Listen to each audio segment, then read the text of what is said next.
नमस्कार, आप देख रहे हैं अपना उत्तर प्रदेश। मैं हूं आपके साथ सचिन चौहान। मुख्यमंत्री योगी आदित्यनाथ ने आज गोरखपुर को एक बहुत बड़ी सौगात दी है। दरअसल सीएम योगी ने आधुनिक सुविधाओं से लैस एक ग्रेड विधि विज्ञान प्रयोगशाला के नवीन उच्चीकृत भवन का औपचारिक उद्घाटन कर दिया है। करीब 72 करोड़ 78 लाख रुपए की लागत से तैयार यह हाईटेक फॉरेंसिक लैब G+7 मंजिला अत्याधुनिक भवन में स्थापित की गई है, जिसमें देश की उन्नतम जांच तकनीक का उपयोग किया जाएगा। वहीं सीएम योगी ने कार्यक्रम को संबोधित करते हुए कहा कि यह लैब न केवल पूर्वांचल बल्कि पूरे उत्तर प्रदेश में अपराध नियंत्रण एवं त्वरित न्याय प्रणाली के लिए एक मील का पत्थर भी साबित होगी। उन्होंने साफ साफ शब्दों में कह दिया कि अब अपराध करने वाले किसी भी अपराधी को बख्शा नहीं जाएगा या फिर यह कहें कि उनका बचना मुश्किल होगा। विज्ञान आधारित जांच प्रक्रिया अपराधियों को कानून के शिकंजे से बाहर नहीं निकलने देगी।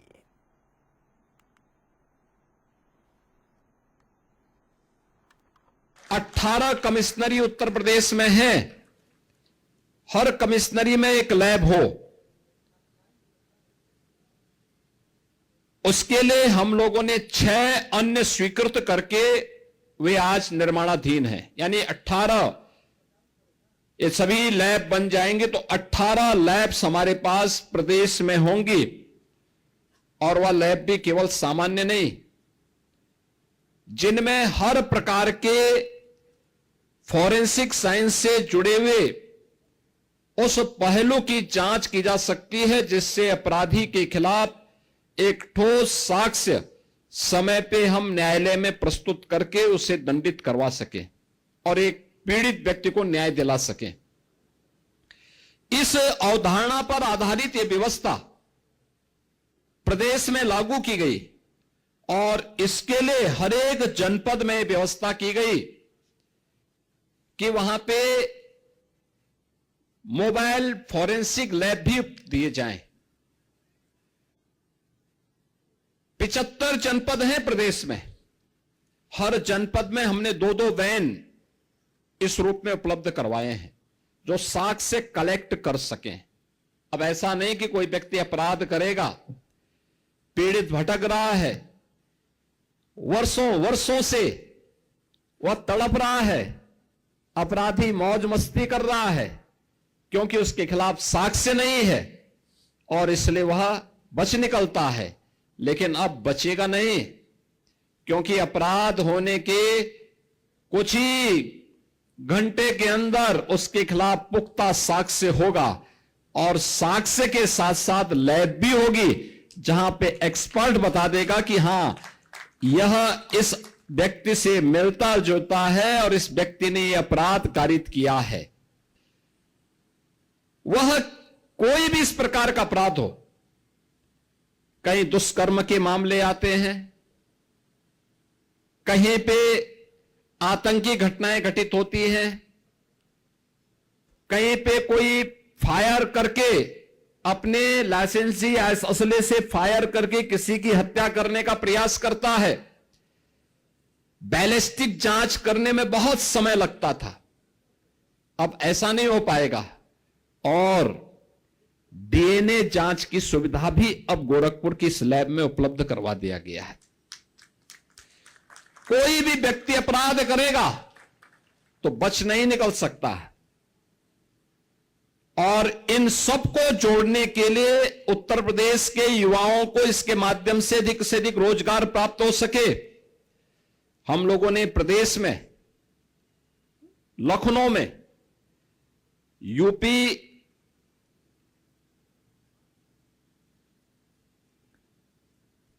स्टेट फॉरेंसिक इंस्टीट्यूट का गठन भी किया है।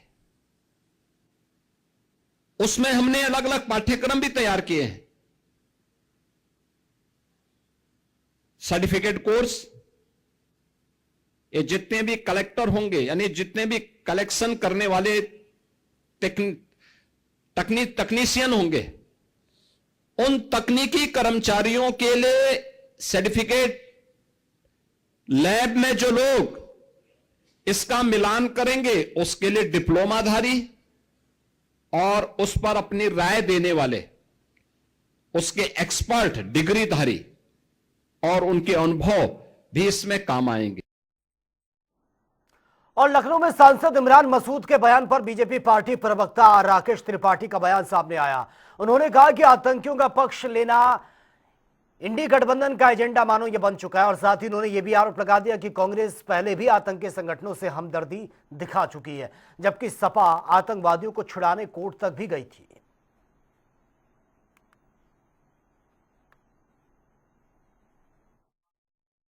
इमरान मसूद के मन में आतंकवादी के लिए करुणा उत्पन्न हो रही है और इसीलिए वो उसके लिए शेल्टर तलाश रहे हैं, भटका हुआ नौजवान बता रहे हैं। सच बात यह है कि इंडिया अलायंस का यह घोषित एजेंडा है मजहबी तुष्टीकरण के लिए, वोट बैंक पॉलिटिक्स के लिए। पहले भी वो आतंकियों के पक्ष में इस तरह के बयान देते रहे। उनके तमाम नेता इस बात के लिए कुख्यात हैं। स्वयं श्रीमती सोनिया जी की आंखों से आंसू नहीं रुक रहे थे बाटला हाउस एनकाउंटर में आतंकवादियों के मारे जाने के बाद। और इमरान मसूद जिस पार्टी में पहले रहे, समाजवादी पार्टी, वो तो आतंकवादियों को कोर्ट से छुड़ाने की पक्षधर रही है। आतंकियों के पक्ष में इस तरह की बैटिंग करना ये कोई नई बात नहीं है। ये इंडिया अलायंस को शर्म आनी चाहिए कि वो जानबूझ करके घोषित एजेंडे के तहत भारत का विरोध करने वालों के भी पक्ष में खड़ी हो जाती है।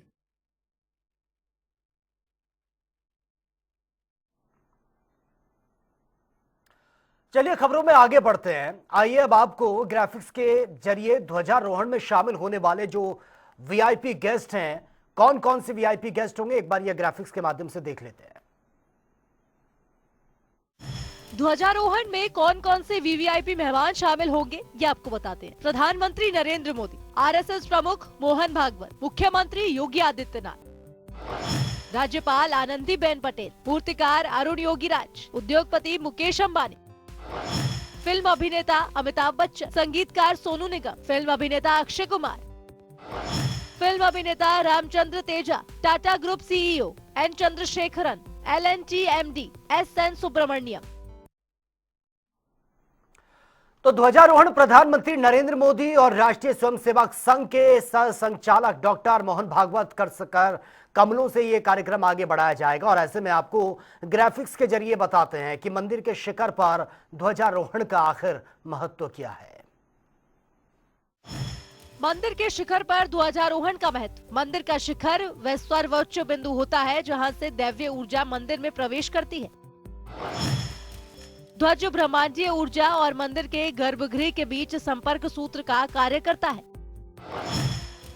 ध्वज भगवान की उपस्थिति का सबसे स्पष्ट संकेत देता है। धर्म ध्वज को मंदिर का रक्षक भी माना जाता है। शिखर ध्वज सभी प्रकार की नकारात्मकता शक्तियों, बाधाओं और बुरी ऊर्जाओं से सुरक्षित रखता है।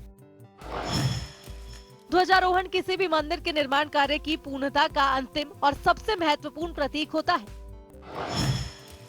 ध्वजारोहण ये दर्शाता है कि अब मंदिर पूरी तरह से तैयार है और दैवीय चेतना का केंद्र बन गया है। अयोध्या में यह भव्य ध्वजारोहण राम मंदिर के ऐतिहासिक और दिव्य निर्माण के सफल समापन की घोषणा करेगा। राम मंदिर ध्वजारोहण कार्यक्रम की शुरुआत 20 नवंबर से 501 महिलाओं की कलश यात्रा से इसकी शुरुआत की जाएगी और 191 फुट ऊंचाई पर ध्वज को लगाने की टेस्टिंग का काम भी कंप्लीट हो चुका है। तो आइए एक बार ग्राफिक्स के माध्यम से नजर डालते हैं। अब आपको बताते हैं शिखर ध्वज की खासियत। रंग केसरिया रंग का होगा जो त्याग, शक्ति और वीरता का प्रतीक है।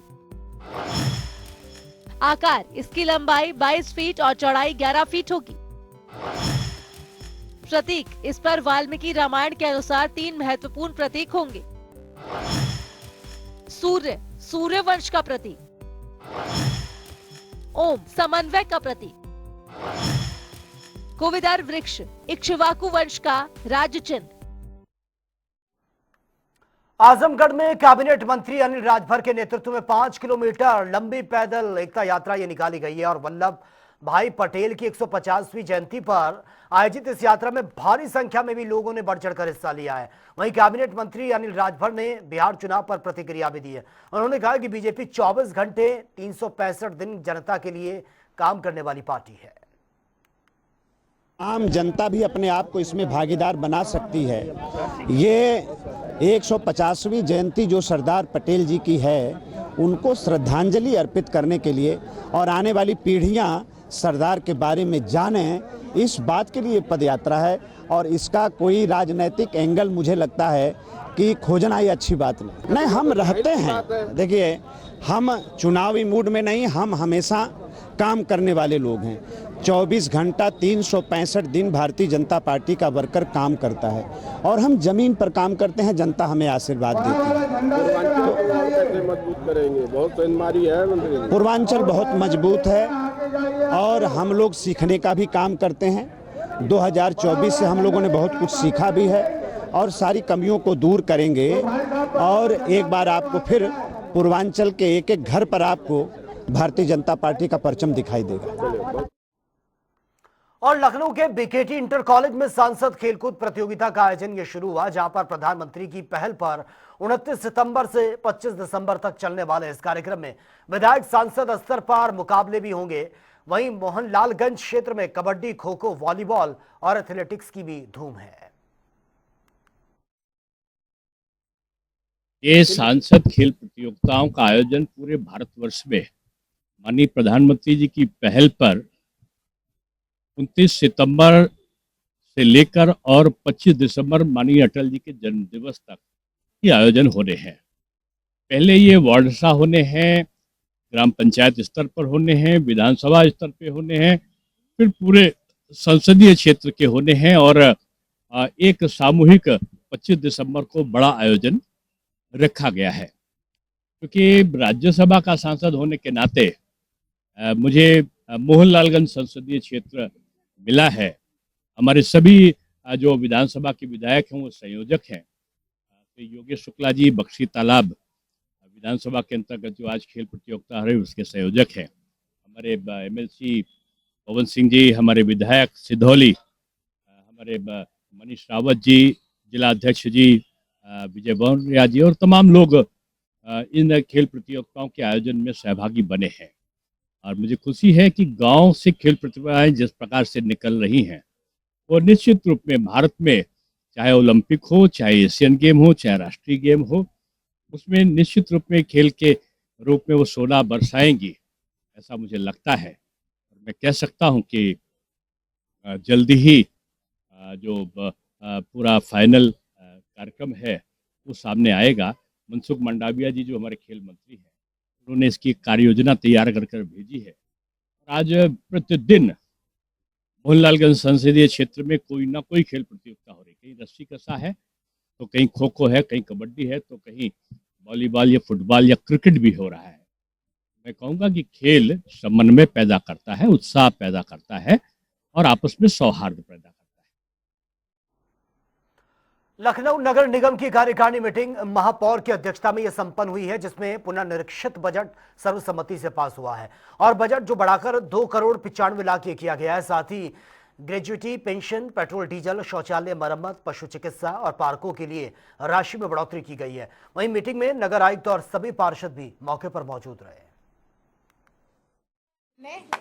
पिछली बार 2.5 करोड़ था, इस बार 2,95,00,000 किया है, क्योंकि इसमें कुछ जो रिटायर है उनकी ग्रेजुएटी, पेंशन वगैरह कुछ देना है, तो इसलिए इसमें बढ़ाया गया है। उसके बाद हमने कर्मशाला का अधिष्ठान में भी बढ़ाया है। जो पिछली बार 22 करोड़ था, इस बार हमने उसको 25 करोड़ कर दिया है। इसमें भी यही है कि ग्रेजुएटी वगैरह कुछ फंसी है लोगों की जो हमें देना है। पेट्रोल और डीजल में पिछली बार हमने बहुत कम कर दिया था, 39 करोड़ कर दिया था, खर्चा हुआ 20 करोड़ किया था। पहले के रिकॉर्ड से एकदम आधा कर दिया था, लेकिन इस समय आवश्यकता पड़ी तो हमने 32 करोड़ इसमें बढ़ा दिया है। हाँ, पिछले साल से भी कम है ये। और शौचालय की मरम्मत के लिए पिछली बार हमने 10 लाख रखा था, 10 लाख रखा था। इस बार हमने इसे 1,50,00,000, 1.5 करोड़ रखा है, क्योंकि ये करना जरूरी है। बाकी पशु चिकित्सा संबंधित जैसे कान्हा, लक्ष्मण कान्हा गौशाला तथा कोई भी परियोजना जो है, इसमें हमने पिछली बार हमारा 15 करोड़ था, इस बार हमने 23 करोड़ कर दिया है। और झांसी में राज्य महिला आयोग की उपाध्यक्ष अपर्णा यादव ने जेल का निरीक्षण किया है, जहां पर उन्होंने कहा कि मुख्यमंत्री योगी आदित्यनाथ के नेतृत्व में महिला हित में अभूतपूर्व काम ये हो रहे हैं। साथ ही मिशन शक्ति फेज 5 को अत्यंत प्रभावी बताते हुए उन्होंने ये भी कहा कि अभियान महिला सुरक्षा के लिए एक बहुत बड़ा अचीवमेंट है।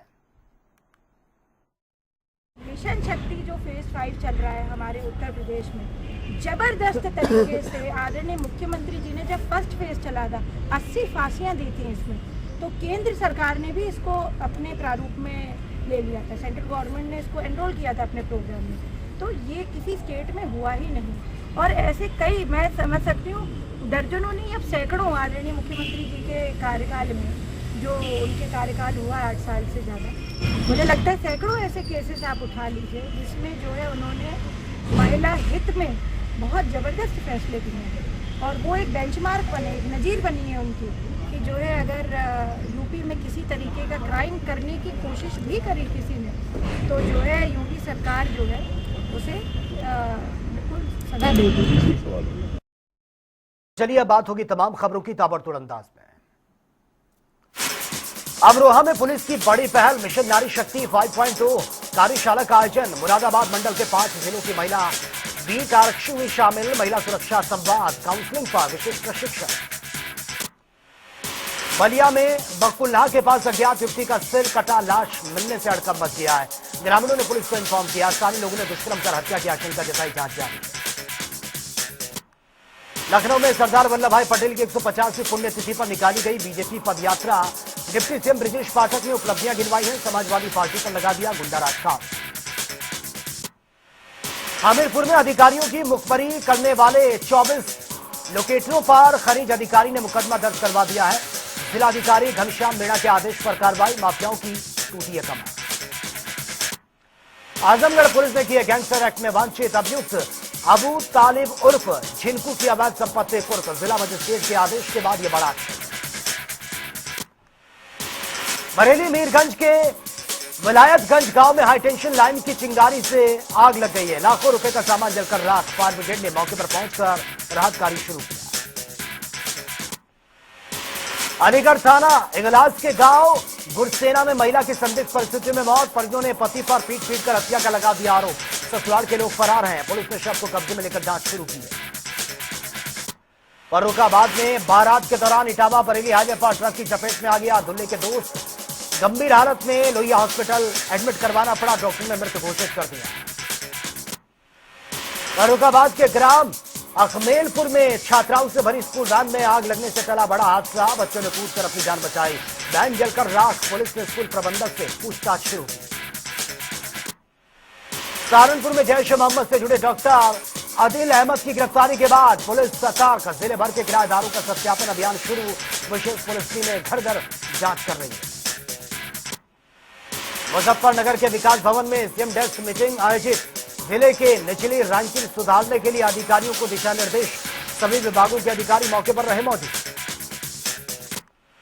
कानपुर देहात में लौह पुरुष सरदार वल्लभ भाई पटेल जयंती पर राज्य मंत्री प्रतिभा शुक्ला के नेतृत्व में किशनपुरा के भव्य एकता यात्रा का शुभारंभ।